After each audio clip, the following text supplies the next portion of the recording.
সকলৰ শ্ৰদ্ধাৰ জ্যেষ্ঠ মন্ত্ৰী উৰ্খগৰা ব্ৰহ্ম ডাঙৰীয়া, তেজপুৰ লোকসভা সমষ্টিৰ সাংসদ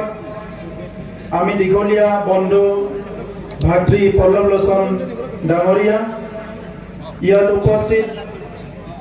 আমাৰ বড়োলেণ্ডৰ ডেপুটি চিফ তথা বিধায়ক গোবিন্দ বসুমতাৰী ডাঙৰীয়া, আজি এই সভাত উপস্থিত আমাৰ সকলোৰে আদৰৰ গহপুৰ সমষ্টিৰ আৰু বিশ্বনাথ সমষ্টিৰ বিধায়কদ্বয় MCLA সঞ্জয় স্বৰ্গীয়াৰী ডাঙৰীয়া আৰু আজিৰ এই বিশেষ অনুষ্ঠানটো আয়োজন কৰা আৰু এই বিশেষ যিটো কাম এইটো সম্পন্ন কৰা আমাৰ শোণিতপুৰ আৰু বিশ্বনাথৰ দুইজন আমাৰ মৰমৰ ডেপুটি কমিশনাৰ আৰু তেখেতৰ সতীৰ্থসকল আৰু মোৰ শ্ৰদ্ধাৰ গহপুৰবাসী ৰাইজ, ইতিমধ্যে আমাৰ মন্ত্ৰী মহোদয়ে কৈছে কি আমাৰ সময় আজিৰ কাৰণে স্পেচিয়েলি বহুত কম, বহুত কথা ক'ব লগা আছিলে কিন্তু খুব ছুটিকৈ ক'ব লাগিব। दामान गोनां रायजोफोर, जोङो थांनाय गोबाव सम हानि मोनथायखौ लानानै सोमावसारबोबाय, खनसे नङा खननै नङा गोबां बोसोर जों सोमावसारबोबाय आरो बै सोमावसारनाय समाव सोरबा सोरबा सानदोंमोन जे थाबैनो जागोन आरो सोरबा सोरबा सानदोंमोन बियो जानाय नङा। एखम्बा एखम्बा जोंखौबो एबा जायफोर सोमावसारग्रा बिथांमोनखौबो बायदिसिना रावदो सोंखारिदोंमोन जे इलेक्शन फैबाल' रायजो राजाफोरखौ लोगो हमनो फैयो, बायदिसिना खोथा बुंनो फैयो, बेयो मालाबाबो जानाय नङा, गोबां खोथाखौ बुंनो नागिरदोंमोन मानसिफ्रा, नाथाय गोसो बायाखैमोन। एबसुनि माखासे दैदेनगिरिफ्रा जेब्ला सोमावसारनो लिङो सोरबा फैयो सोरबा फैया, एखम्बा सोरबा दुखुनांथाव खोथाफोरखौबो बुङोमोन। दा बेफोर खोथाखौ जों गोसोआव लायालासिनो जायखिजाया समावनो नारसिनैनो दिनै आसामाव मन्त्रि हिसाबै गोविन्द बसुमतारी बिथाङा दङ आरो दिनै जोंनि MLA फोर गासैबो लोगो नांनानै बिथांमोना नारसिनबाय थादों। सिगांबो बर'नि MLA दङमोन, सिगांबो मन्त्रि दङमोन, नाथाय बै समाव बिथांमोना माबायदि नारसिनदोंमोन, माबायदि मावदोंमोन जों मिथिया। जोंनि समाव जों बयबो नारसिननायजों लोगोसे बे पीयूष हाजरिका बिथाङा बिश्वनाथ सारियालिनि जेला गार्जेन मन्त्रि जाबाय आरो बेजों लोगोसे आसामनि दानि चिफ मिनिस्टार बिथाङा दायित्व लानायनि उनावनो जेफोर आसामनि गोजाम जेंनाफोर दङ बेफोरखौ सुस्रांनांगौ होननानै बिथाङा सानबाय आरो बेवहाय शनितपुर आरो बिश्वनाथनि जे हानि जेंना बेबो मैखोम बाहागो मोनबाय। दा बेजोंनो फैनानै दिनैनि समाव बे हानि जे मोनथाय बावैसो साननैसो सिगाङाव शनितपुर जिल्लायाव 13,000निख्रुइ बांसिन नखरनो हानि सार्टिफिकेट होनाय जादों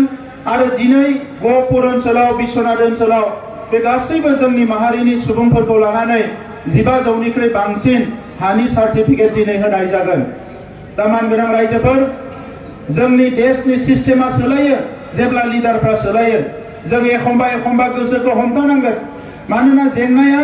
दानि एसे आगोलाव मन्त्रिया बुंदों 72 इयार्स 72 बोसोर हानि मोनथायखौ मोनाखैमोन। दिनै बड'लेण्ड ओनसोलाव थानानै दाबो बड'लेण्ड ओनसोलावबो रोजा रोजा सुबुङा हानि मोनथाय मोनै गोबां सुबुंफोर दङ आरो बेनि थाखाय दिनैनि सिस्टेमा दाय नङा। गोदाव समनिफ्रायनो सिस्टेमा बेबायदिनो जाबोबाय जायखौ सोदाङाखैमोन। दा बेखौ सोदांनो थाखाय दानि चिफ मिनिस्टार बिथाङा गासैबो बिथिंनिफ्राय हाबा मावनायनि उनाव दिनै हानि मोनथाय, गामि सोनाय, फरायसालि प्रभिन्सियेलाइज खालामनाय, गुबुन गुबुन हाबाफारिफ्रा दिनै जागासिनो दङ। दा दिनैनि बे समाव एबसुनि आफादगिरि दिपेन बर' आरो बिथांजों लोगोसे मिरु एबसुनि आरो जिल्ला एबसुनि दैदेनगिरि बिथांमोननोबो साबायखर बावनांगोन। NDPनि थांनाय समनि दैदेनगिरि बिथांमोनाबो जयै थाफानानै बेफोर मोनथायनि थाखाय सोमावसारदोंमोन, बिथांमोनखौबो जोङो साबायखर बावनांगोन। दामान गोनां रायजोफोर, दिनै जोंनि थाखाय मोनसे जारिमिनारि सान आरो बे सानाव जिखिनिया दिनै हानि मोनथायखौ मोनबाय, आद्रा थालांनायफोरखौ जों मालाबाबो नागारा। बिथांमोननोबो थाबैनो हायोबा नैबे फैगौ 6 दाननि गेजेरावनो एबा नैबे बोसोरनि गेजेरावनो मेक्सिमामखौ हानि मोनथाय होनायनि बेबस्थाखौ खालामलांबाय थागोन आरो बिनि थाखाय चिफ मिनिस्टार बिथां पीयूष हाजरिका बिथां, जोंनि मन्त्रि आरो DC सानैबो बिथांमोननि थाखाय खेबसे गोबारै आखाइ खबनो थाखाय आं नोंथांमोनखौ खावलायबाय। आरोबाव मन्त्रि बिथाङा बुंलांदों जे गासैबो थिगानो थायोब्ला गाबोनो माबा मोनसे मोजां खौरां फोसावजाबावनो हानाय जायनि थाखाय रोजा रोजा सुबुङा जिउ गारबाय गहपुर ओनसोलावबो माखासे खास्रि बिस्रि जाथाया जालांबाय बै समनि खास्रि बिस्रि जाथायफोरखौ नुनानै जेला जों भारत सरकार आसाम सरकारजों रायलायो अब्ला खनले खनले जोङो गहपुर ओनसोलनि खोथाखौ सावरायदोंमोन आरो जों जेला थामथि गोरोबथाखौ खालामो जों बिथांमोनखौ बुंदोंमोन जुदि गहपुर ओनसोलखौ